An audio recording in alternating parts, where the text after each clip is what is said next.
We put the... Now your marks have to be in front of the refrigerator, back up, so you can't get your hair in front of the rabbit. Let's start inching our way through it. Right, and we're still on the back. I thought it was a really interesting idea for a movie. A detective story with a irascible rabbit named Roger. And it just struck. I said, this is a movie that I'd like to go out and see, but this is a movie that we're not going to exactly see overnight. This is going to take years to make.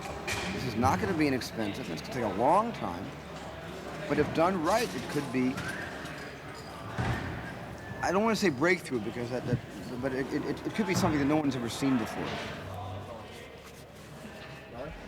The Roger experience took so long that there were many times when the movie almost was destroyed because we had too much time to tinker and too much time to think. When Bob challenged the animators who said, here we got all these rules about what you can do and not do with the camera, Bob said, look, I'm going to shoot this movie just like a regular movie, and you guys figure out how to put the tunes in it. It was a real leap of faith on Bob Zemeckis' part, and kind of brave on his part when you think back about it, as he was shooting this elaborate Invisible Man movie, and with the trust that his team would pull it off later. There wasn't that much confidence that we were going to deliver on time. You know, and that was the worry. You know, you had to make every shot count. Technologically, yeah, it was a challenge to everybody, and I had no idea, you know, how difficult my part was going to be in it. And I'm not sure it was ever greenlit. It was always sitting there about to be canceled at every moment, as I remember. Every day we had to sweat it out. We were flying blind. There was no way in real time to know that the actions you were performing on the set were perfect. And so we would just go, yeah, let's do it. And it would be horribly hard later, but we'd just go ahead and try it. The worst that could happen is that we fail. Before we started, we of course all had questions. Could it be done with the style that we had envisioned? And so the answer was a test. Well, the test was essentially to prove to Disney and Amblin, I guess, that the movie could be done and have a certain look to it that you would believe. You'd believe Roger was in the shot with an actor. Interaction is the key. You see that the comedians like Laurel and Hardy are constantly all tied up together. So he said, well, I remember, I think I said, have the rabbit run down. The guy walks down some stairs, the live actor, and then the rabbit follows him. And the rabbit is clumsy anyway, so he crashes into some boxes at the bar, or tin cans.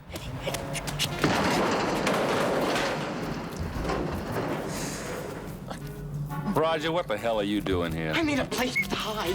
I'm in trouble, Eddie. Then why'd you run? In case you haven't noticed, I'm a rabbit. Right, and you're not gonna get away from me again.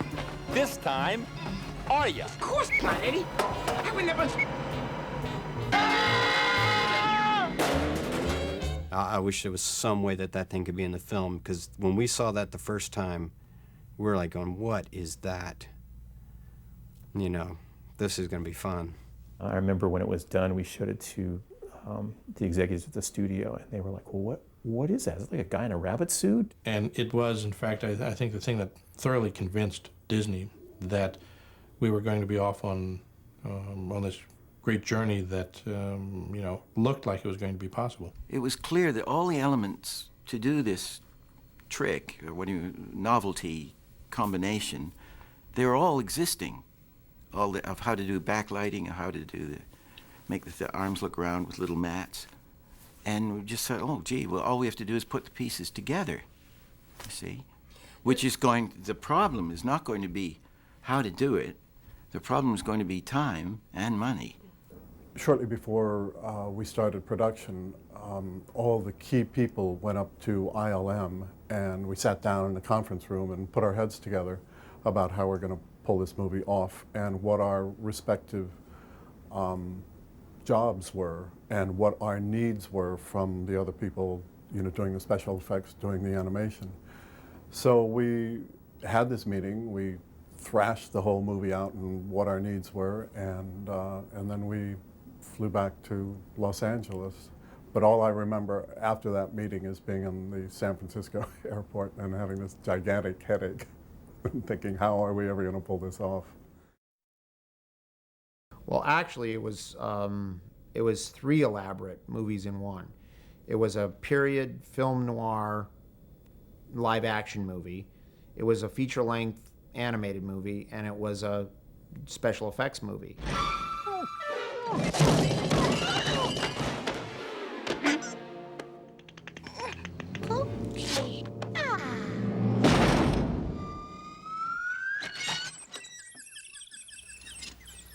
Door opens.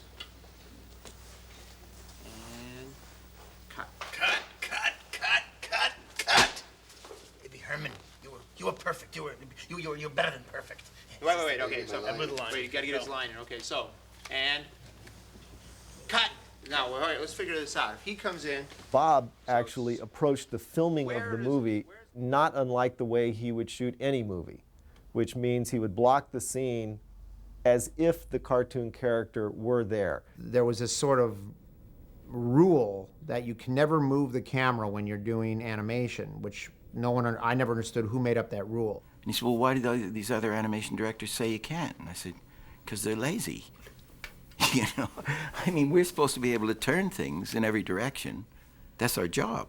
So you can shoot your movie and we'll just fit the character in. He said, well, isn't that a lot of work? Yeah, twice as much work. and action.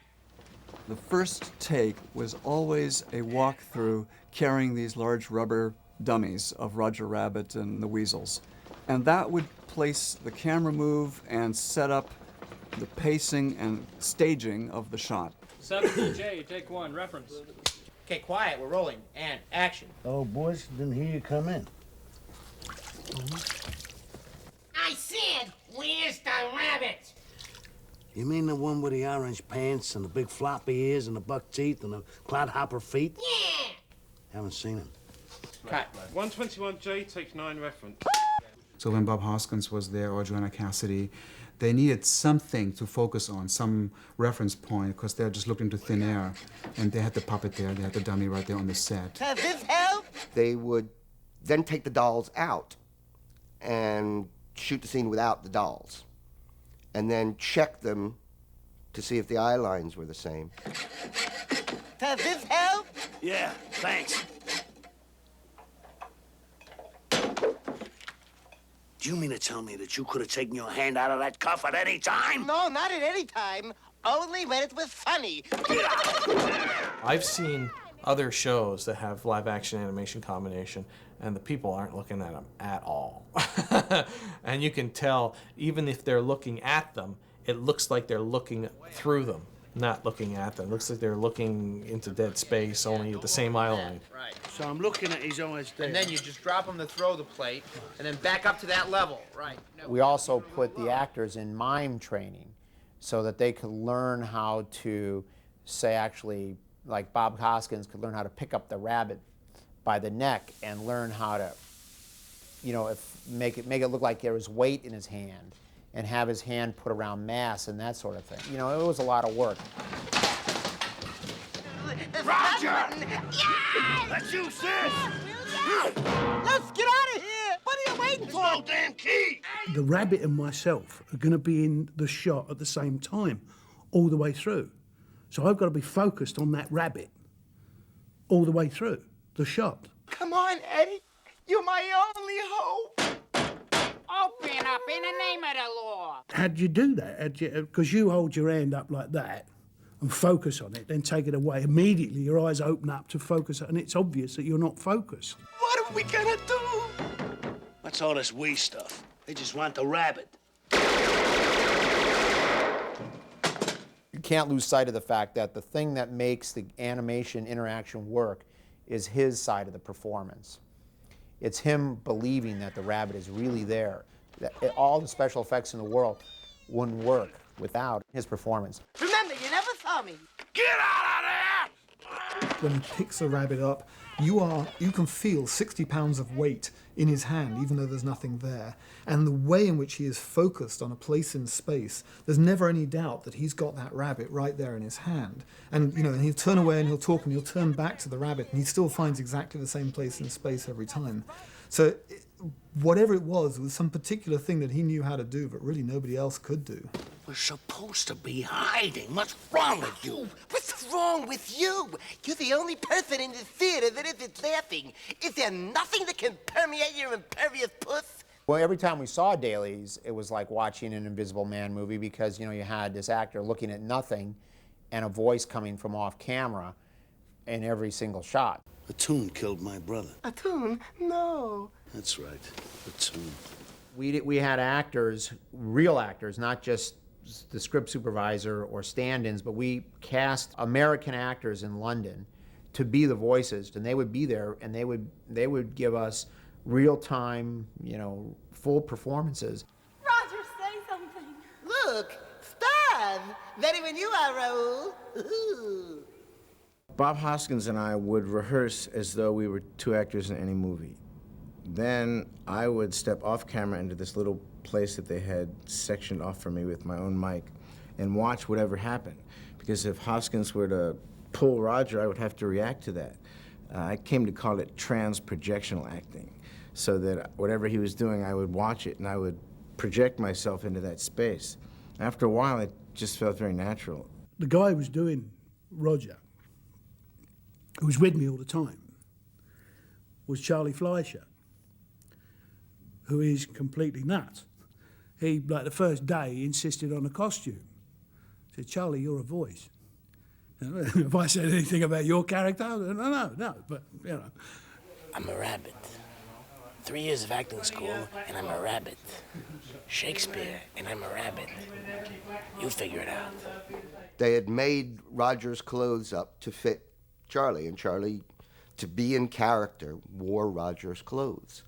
And I thought to myself, if they think I'm wearing a diaper, they've got another thing coming. There's no way I'm walking around on a set with a diaper on.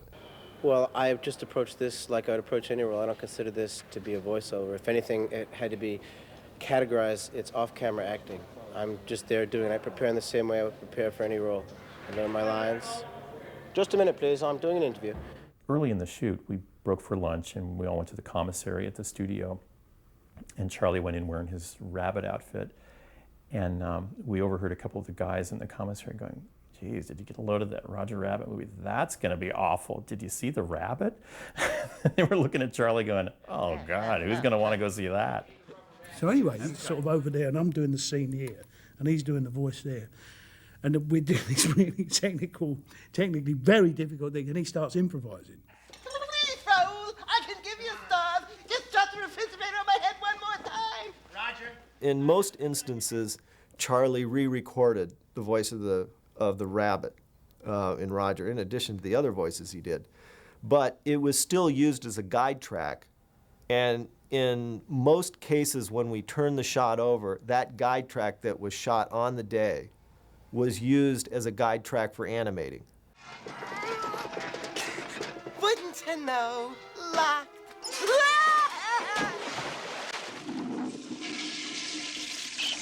Well, in every single shot in the film, if there was physical interaction that occurred on the set, whether minor, bumping something that caused it to move, or he ran through a window creating the shape of a perfect rabbit blasting out of a room, in any of those instances, the physical effects team had to create devices that mimicked what it would be like if a cartoon character had, in fact, been in the real room and caused something to happen. I love to rape the pain. Believe me, it's no strain. It feels so great to scratch your plate and look at me. No pain, no pain, no pain, no pain. Bob! Bob Zemeckis' initial vision on this picture was to take cartoons and bring them into the real world. To absolutely make you think that they believe and are walking around with you. So we had many meetings on where we would draw the line of where a cartoon ends and the real world starts. And it doesn't become real practical or funny unless they interact with something, unless they pick something up or touch something or show that they actually are doing the same things that you are. When you see doors opening and cushions depressing and they have guns and all kinds of things, the interactivity of the cartoons and the real world was like the whole key to making the movie work. I tell you, Valiant, the whole thing stinks like yesterday's diapers. Look at this. So there was a lot of talk about how do we get the props to move in a more realistic way. And so there were a couple of key moments. Baby Herman's cigar, for instance, was something that he always had, and we figured he would always gesture with it. I've been trying to make him quit, but he just won't listen to me. So George Gibbs had built a pretty sophisticated rig, which was exactly the same length as Baby Herman's arm, and it would go off to a controller off to the side where a human using his own arm would manipulate the small one. Well, this system was developed because, as you can see, you've got 6 degrees of movement, and there's only 6 degrees of movement in anything. It looks a bit sort of crude with all these wires and motors showing, but of course when Baby Herman is drawn in, all this becomes covered behind the actual cartoon, so all we'll actually see is our cigar. I just figured since you were the one who got my pal in trouble, you might want to help get him out. I can pay you. For us at the time, we were looking for as much as possible how to get the real world connected with the animated world, and moving the props was key, and also key was having it done by puppeteers, because the puppeteers are used to creating the illusion of life out of unreal objects. Well, originally I was asked in just to look at the octopus bartender scene. The animators didn't want to have mechanical rigs because they wanted the arms to be constantly moving and flowing. So they didn't want to have to paint out mechanical rigs. So they wanted an invisible man technique of moving all the octopus's objects around, like the shaker and the bar cloth, and pouring the martinis. I mean, it was a surreal experience to watch the Ink and Paint Club in action without any tunes and just all these objects moving all over the place, you know, that represented cartoon characters. Does anybody understand what this duck is saying? And it was a very difficult sequence to turn over to the animators because it was hard to spot every single interactive device that Bob designed on the day and had going, but it was really, you know, quite something to try to recreate that in your mind later, you know, when you went to animate it.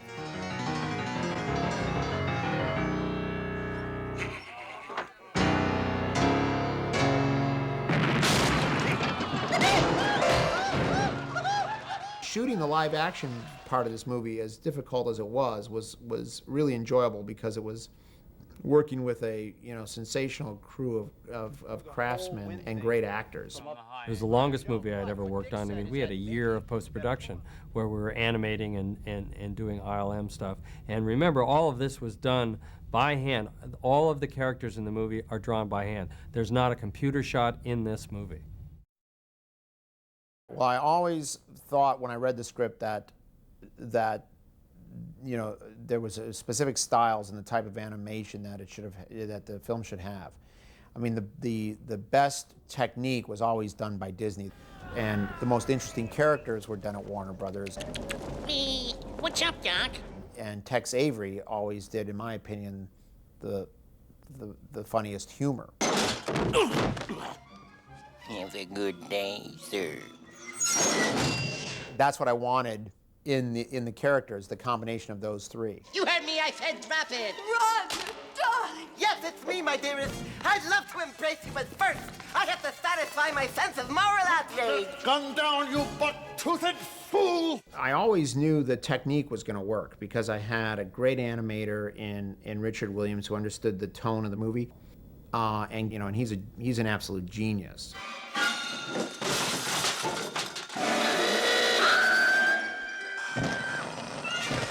I'll save you, baby! The 40s cartoons, they all look like clowns. So I took the orange hair and the droopy head and semi-Bugs Bunny cheeks and Porky Pig's bow tie, Goofy's pants, and Mickey Mouse's yellow hands from the 40s. And then they thought the color, well, the thing is, I'll draw it like an American flag. It's a white rabbit with red things and a blue bow tie, and it looks like an American flag, subliminally, so everybody liked it.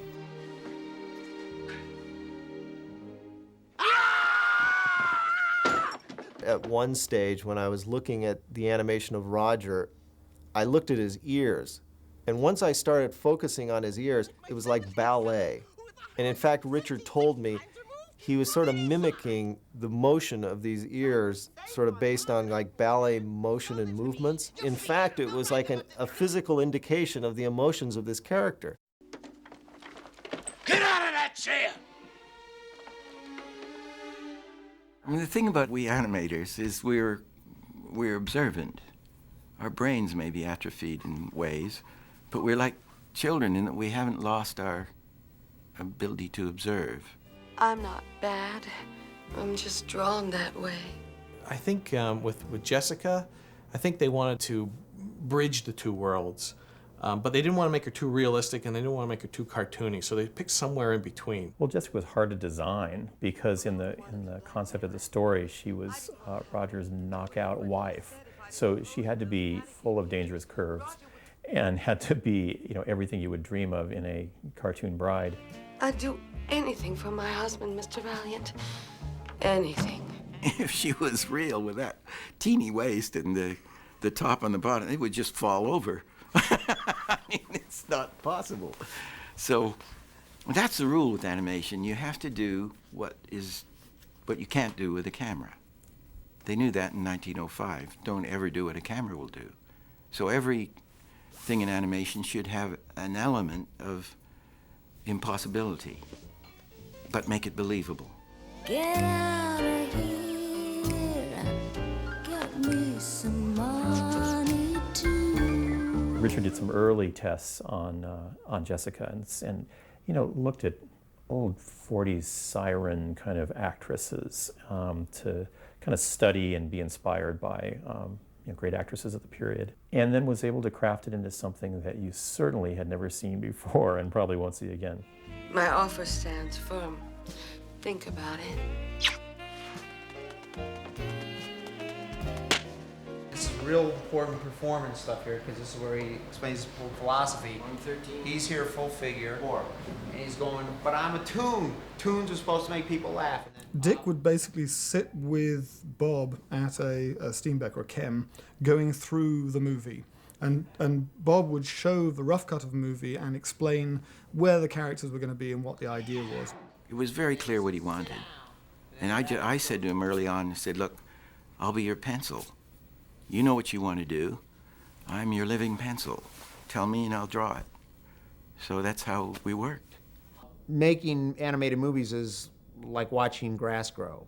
You direct in slow motion, and you're endlessly giving direction to the animators, and then you get, just a few seconds of the performance every couple of months. And throughout that process, you can't let yourself lose sight of the original movie that you wanted to make. So, okay, are we all set? Are we all set on this? There were an enormous number of shots in this film. I think it was 55 minutes of total animation, which meant if you just back-to-back put the animation itself together, was 55 minutes. A normal animated movie has about 85 minutes.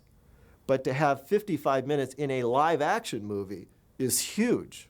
I remember Ken Ralston saying, it's 2 years away and I'm terrified right now.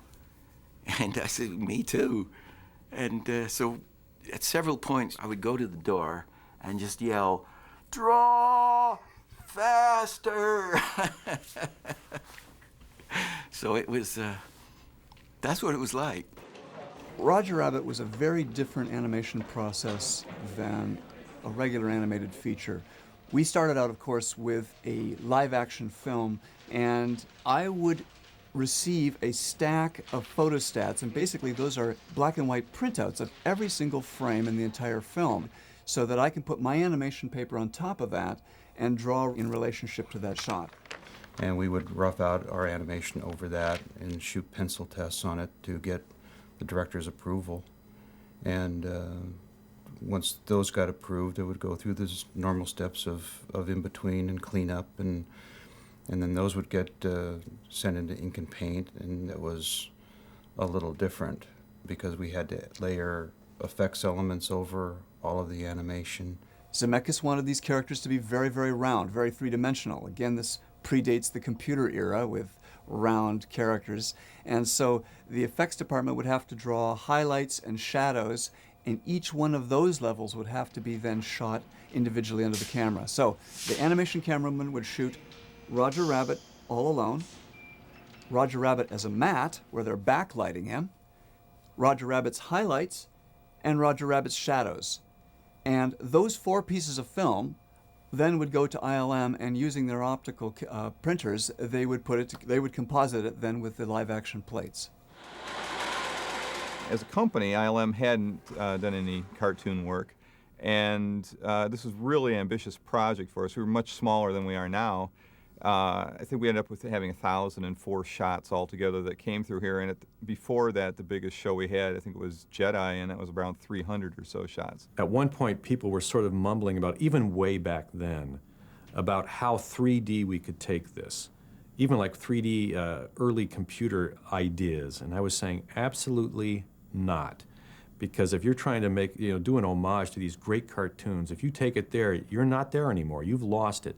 We have to find a in-between area where we're doing some shadow work, some tone work, some things that keep them flat, but it gives you the false impression that they're actually part of the world they're wandering around in. But if you hear or see anything, beat the horn twice. Yeah, that's it. Beat the horn twice.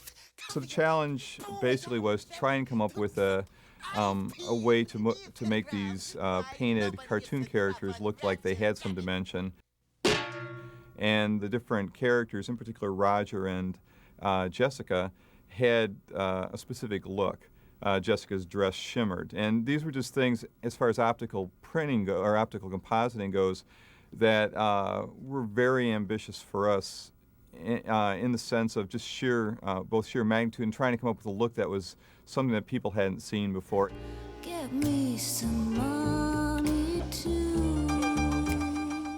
But really the animation process was very much like a photographic sandwich.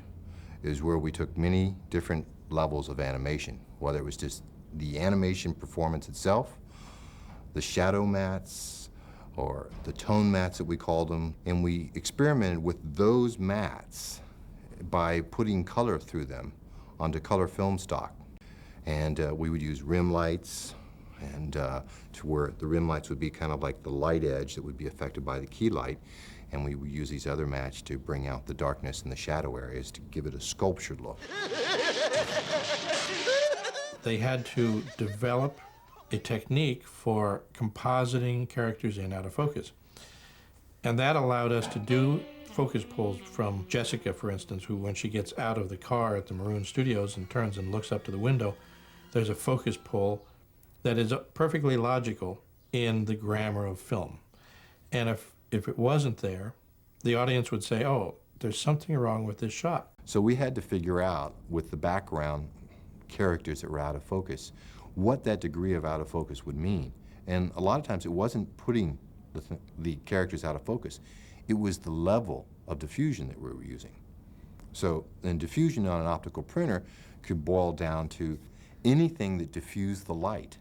So you can imagine, holding up a sandwich bag from your lunch in front of the light that's going to the lens and say, oh, does this look great, and having to do tests. It got a little crazy. I mean, all of us were Looney Tunes by the end of it.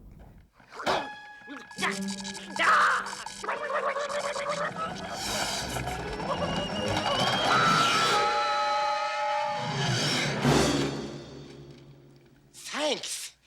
I needed that. Another incredibly important element to this movie is the music.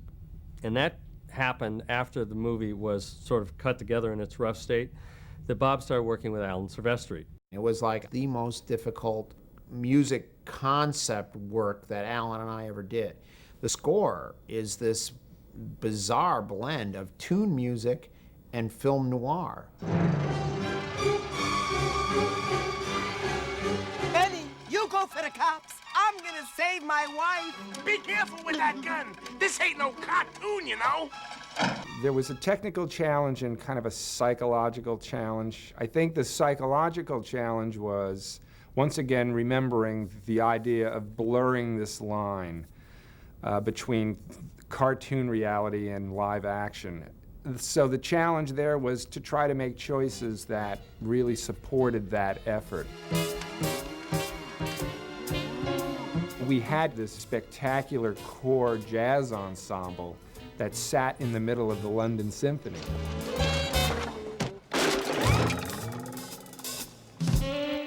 The music that accompanies Jessica isn't really scored.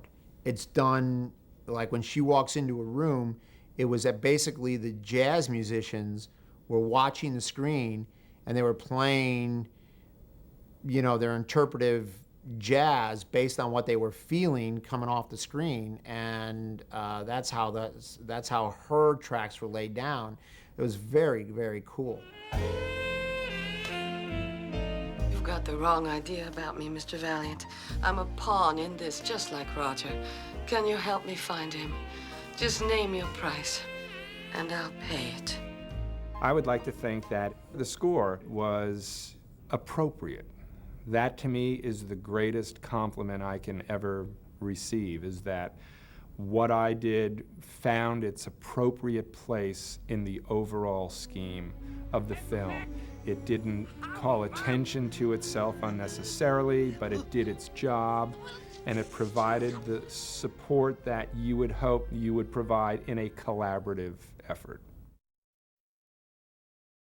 I had that feeling throughout that this was going to work and that it would be a real contribution to the medium, you know, certainly as far as making animation hot again. There was something carrying us through this monster that was all good, and it turned out when it's done and it comes out and it's that popular and cool, you're going, wow, and it's such a huge hit. And what's funny too is, you know, those first sneaks, has anyone talked to you about the sneaks, were a disaster that we were at.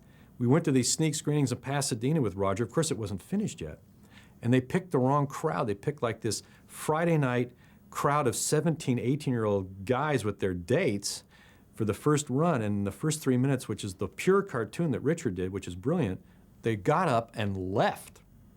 The audience, you know, ran out of the theater. They just, they stampeded out of the theater. And I remember, Jeffrey Katzenberg saying, "I saw my life flash before my eyes." You know, it was like a disaster. You know, and the crowd parts, and the cards are bad, and the studio's looking for somebody. Everybody gets out of the way, and there's one guy standing there, Zemeckis, and he had final cut on the movie. He said, "You know what? I'm not changing anything. I believe in this movie, and I think it's going to work." You know, and he stuck to his guns. You know, we didn't give up. We just kept, and then every preview after that, as the film got more and more complete, the previews went better and better and better and better and better until the New York Times said, "This is the biggest movie of the summer." I have to say that we were pleasantly surprised at how fast everybody caught on to what we were trying to do, and that they totally accepted these tunes in this movie. I hope you're proud of yourself. Well, I was dumbfounded when I saw the completed film, because for an entire year and a half we were looking always at these rubber dolls going by and pencil tests, and you never see the finished color until the last week of the show. And so to sit there and to see the whole thing together and with sound and color, it just floored us all.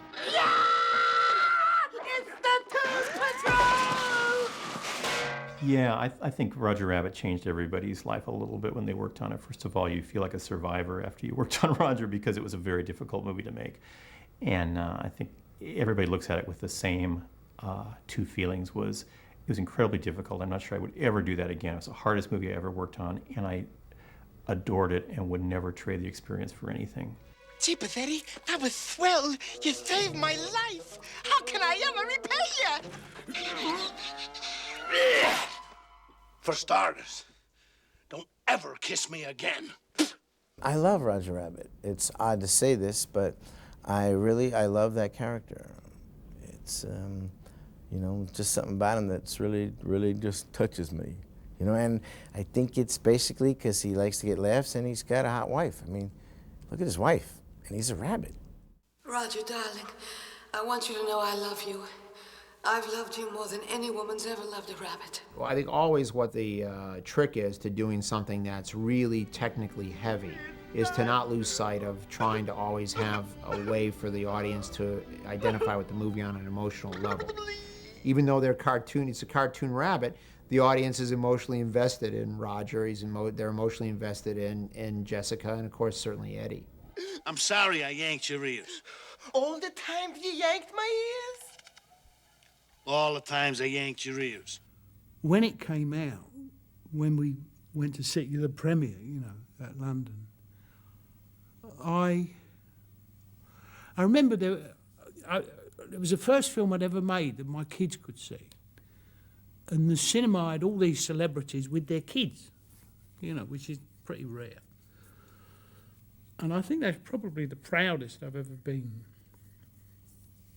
of a movie, sort of, with that audience, with those kids. You know, that was, yeah. Hold the work. All right, let's try the move, man, with the playback. Here we go. Quiet. R70M, take 5. And action. Nobody move. Eddie Valiant, you're under arrest. Cut. Cut. Come back.